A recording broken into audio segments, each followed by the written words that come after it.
இன்றைக்கி 2/6/2024 first article பார்த்துட்டோம்னா, new criminal loss will prioritise justice Shah Amit Shah அப்படின்னு சொல்லியிருக்காங்க. ஸோ நியூ கிரிமினல் லாஸ் அப்படின்றது 1 ஜூலை 2024 அமலுக்கு வருது. இதில் வந்துட்டு ஃபஸ்ட்டு எங்கே இந்த லாவிலேருந்து புக் பண்ணாங்க அப்படின்னு பார்த்துட்டோம்னாக்கா யூஸ் பண்ணாங்கன்னா, மத்திய பிரதேசில் குவாலியர் அப்படின்ற இடத்துல தான் வந்துட்டு போலீஸ் ஸ்டேஷனில், அங்கே உள்ள குவாலியர் போலீஸ் ஸ்டேஷனில் தான் வந்துட்டு ஃபஸ்ட்டு இந்த நியூ ரூல்ஸ் கிரிமினல் லாஸ் மூலயமா கேஸ் வந்து புக் பண்ணாங்க. ஸோ இதில் என்ன சொல்கிறாங்கன்னா, 3 வருஷத்துக்குள்ள ஒரு கேஸ், ஒரு இன்சிடெண்ட், ஒரு க்ரைம் நடந்து 3 வருஷத்துக்குள்ள அதோட ஃபைனல் ஜட்ஜ்மெண்ட் கிடச்சிரும் அப்படின்றத உறுதியளிக்கிறாங்க. இருந்தாலும் நிறைய கான்ட்ரவர்ஷியல் ப்ரொவிஷன் இருக்குது அப்படின்னு சொல்கிறாங்க. அது என்னன்னாக்கா, ஸோ பெண்கள் கற்பழிக்கப்பட்ட அவங்களுக்கு எதிரான வழக்கு தொடர்றதுக்கு ஒரு சட்டங்களும் இருக்குது. பட் ஆனால் ஆண்களும் தேர்ட் ஜெண்டர், ஸோ அவங்க வந்து கற்பழிக்கப்பட்ட அவங்களுக்கு அவங்கள எந்த செக்ஷனில் வந்துட்டு பனிஷ் பண்ணுறது அப்படின்றது, எந்த செக்ஷன் மூலயமா அவங்கள புக் பண்ணுறது அப்படின்றது இந்த சட்டத்தில் புது கிரிமினல் லாவில் வந்து தெரிவிக்கலை அப்படின்னு சொல்கிறாங்க. அது மட்டும் இல்லாமல் வந்துட்டு இதோட அந்த நியூ கிரிமினல் லாஸ் வந்துட்டு பார்த்துட்டோம்னா சமஸ்கிருதத்தில் இருக்குது பேர் எல்லாமே அப்படின்ற மாதிரி சொல்கிறாங்க. ஸோ அடுத்தது இது வந்துட்டு எப்படி சொல்கிறாங்கன்னாக்கா, இது வந்து ஆர்டிக்கல் 348(1)B வந்துட்டு வயலேட் பண்ணுது.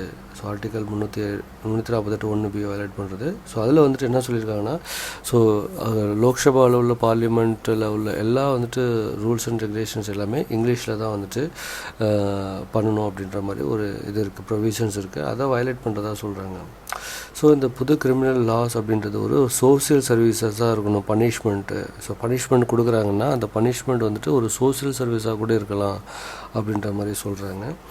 ஸோ இதில் ஃபைனலாக ஒரு என்ன சொல்கிறாங்கன்னா, இது வந்துட்டு இந்த கிரிமினல் லா வந்துட்டு பனிஷ்மெண்ட் ஓரியன்டாக இருக்காது, இது வந்து ஜஸ்டிஸ் ப்ரொவைட் பண்ணுறது தான் இருக்கும் அப்படின்ற மாதிரி சொல்கிறாங்க.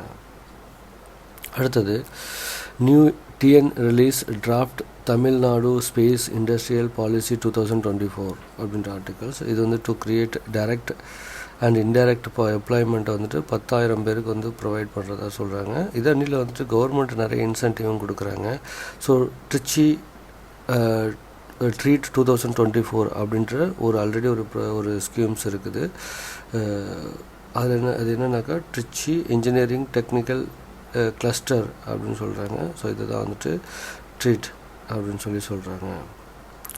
அடுத்தது committee recommends against conduct of enforcement conduct of entrance exams bannings coaching classes அப்படின்னு சொல்லியிருக்காங்க. முருகேசன் கமிட்டி அப்படின்ற கமிட்டி தான் இதுக்கான ரிப்போர்ட் வந்து சொல்கிறாங்க. ஸோ ஸ்டேட் எஜுகேஷன் பாலிசியை வந்துட்டு க்ரியேட் பண்ணணும் அப்படின்னு சொல்கிறாங்க. அதுக்கப்புறம் வந்துட்டு எந்த ஒரு என்ட்ரன்ஸ் எக்ஸாமும் ஹையர் ஸ்டடீஸ்க்கு இருக்கக்கூடாதுன்ற ஒரு ப்ரொவிஷனும் சொல்கிறாங்க. ப்ரைவேட் கோச்சிங்கை வந்துட்டு ரெகுலேட் பண்ணணும், அவங்களோட ஃபீஸ் ரொம்ப அதிகமாக இருக்குது அப்படின்ற மாதிரி சொல்கிறாங்க. அதுக்கப்புறம் தமிழ்நாடு ப்ரைவேட் யூனிவர்சிட்டி ஆக்ட் 2019 வந்துட்டு இதை வந்து யூனிஃபார்மாக இருக்கணும் அப்படின்ற மாதிரி சொல்கிறாங்க. அப்புறம் ப்ரைவேட் காலேஜ் ஆக்ட் 1976 வந்துட்டு ரெகுலேட் பண்ணணும் அப்படின்ற மாதிரியும் சொல்கிறாங்க. ஸ்டேட் கவர்மெண்ட் வந்து இன்வெஸ்ட்மெண்ட் பண்ணணும் நிறைய ஹையர் எஜுகேஷனுக்கு அப்படின்ற மாதிரி சொல்கிறாங்க. டீச்சர் ஸ்டூடெண்ட் ரேஷியோ அப்படின்றது, அதாவது பிஜியில் 15 ஸ்டூடெண்ட்டுக்கு ஒரு டீச்சரும், யூஜியில் 25 ஸ்டூடெண்ட்டுக்கு ஒரு டீச்சர் இருக்கணும் அப்படின்ற மாதிரி சொல்கிறாங்க. எஜுகேஷன் வந்துட்டு ஸ்டேட் சப்ஜெக்டாக மாற்றணும். இப்போ கன்கரண்ட்டில் சப்ஜெக்டில் இருக்கிறத ஸ்டேட் சப்ஜெக்டாக மாற்றணும். அதுக்கப்புறம் ரிசர்ச் அண்ட் டெவலப்மெண்ட்டை ப்ரொமோட் பண்ணணும். இந்த எஜுகேஷனில் ரிசர்ச் அண்ட் டெவலப்மெண்ட் வந்து ப்ரொமோட் பண்ணணும் அப்படின்றாங்க. தமிழ்நாடு சித்தா மெடிக்கல் யூனிவர்சிட்டி அப்படின்றத ஒன்று க்ரியேட் பண்ணணும் அப்படின்றாங்க.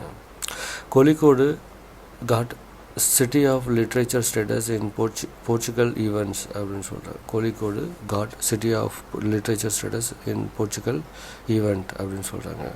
யுனெஸ்கோ கிரியேட்டிவ் சிட்டிஸ் நெட்வொர்க் அப்படின்றது, யுனெஸ்கோ கிரியேட்டிவ் சிட்டிஸ் நெட்வொர்க் அப்படின்றது இது இவங்க வந்துட்டு இந்த டேக் கொடுத்துருக்காங்க கோழிக்கோடுக்கு. ஜூன் மாதத்தில் ஜிஎஸ்டி ரெவென்யூ அப்படின்றது ஸோ 3 இயர் இல்லாத அளவுக்கு ரோவாயிருக்கு. அப்படின்னா 1.71 lakh crore தான் வந்துட்டு ஜூன் மாதத்தில் ஜிஎஸ்டி வந்துட்டு நமக்கு கிடச்சிருக்கு. பட் ஆனால் வந்துட்டு ஏப்ரல் மாதத்தில் 2 lakh சம்திங் 2.2 lakh crore வந்துட்டு, ஸோ இதுவரையும் இல்லாத அளவுக்கு அதிகமான ஒரு ரெவென்யூ அப்படின்னாக்கா ஏப்ரல் 2024 தான் கிடச்சிது. 58 லட்சம் குழந்தைகளுக்கு வைட்டமின் ஏ மருந்து அப்படின்னு சொல்லி வந்த ஆர்டிகல்ஸ். இது வந்துட்டு நமக்கு குழந்தை பிறந்தோன்னே 6 மாதத்துக்கு அப்புறம் தாய்ப்பால் குடித்து 6 மாதத்துக்கு அப்புறம் வைட்டமின் ஏ அப்படின்ற ஒரு சத்து வந்துட்டு கிடைக்காமலே கம்மியாகிட்டே போகும். ஸோ அதை வந்துட்டு நம்ம சரிவர அந்த குழந்தைக்கு கிடைக்கணும் அப்படின்றதுக்காக வேண்டி உப்பு கரைசல் சர்க்கரை ORS அப்படின்னு சொல்கிறாங்க, அதுவும் ப்ளஸ் விட்டமின் டி அப்படின்றதும் 6 மாதத்துலேருந்து 5 வருஷம் வரையும் கொடுக்கறதா சொல்கிறாங்க. அடுத்த திருக்குறள் வந்துட்டு பகையென்னும் பண்பு இல்லாதனை ஒருவன் நகையையும் வேண்டற் பாற்று அன்று அப்படின்னு சொல்கிறாங்க. ஸோ பகை அப்படின்ற ஒரு விஷயத்தை வந்துட்டு நம்ம மனசில் வச்சுக்கவே கூடாது, அது நம்மளையே அழிக்கும் அப்படின்ற மாதிரி திருவள்ளுவர் சொல்கிறாரு. இலங்கை தமிழ் தேசிய கூட்டமைப்பின் தலைவர் சம்பந்தன் மறைவு அப்படின்றது ஒரு ஆர்டிகல்ஸ். இது ஜஸ்ட் நம்ம தெரிஞ்சுக்கிறதுக்காக வேண்டி. அடுத்தது சீனாவில் விழுந்து நொறுங்கிய ராக்கெட். ஸோ சீனாவில் வந்து ராக்கெட் விழுந்து நொறுங்கியது, அது வந்து தியான் லாங் 3 அப்படின்ற ஒரு ராக்கெட்டு. அடுத்தது மெனிங்சோஃபெலிட்டிஸ் அப்படின்ற ஒரு வந்திருக்கு ஒரு ஆர்டிகல்ஸு. ஸோ இது என்னென்னா ஒரு சிங்கிள் செல் அமீபா அப்படின்னு சொல்கிறாங்க. இது வந்து பிரெயின் இன்ஃபெக்ஷனை வந்து க்ரியேட் பண்ணும். ப்ரைமரி அமியோபிக் மெனிங்கோஃபெலிட்டிக் அப்படின்னு சொல்கிறாங்க, PMT அப்படின்னு சொல்கிறாங்க.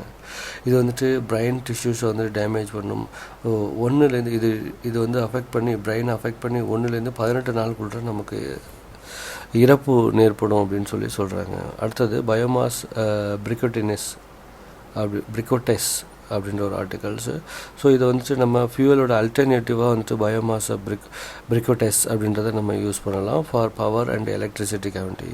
ஸோ இந்தியாவில் 750 மில்லியன் டன்ஸ் வந்துட்டு ஆனுவல் சப்ளை அப்படின்றது வந்துட்டு இருக்குது, கெப்பாசிட்டி இருக்குது.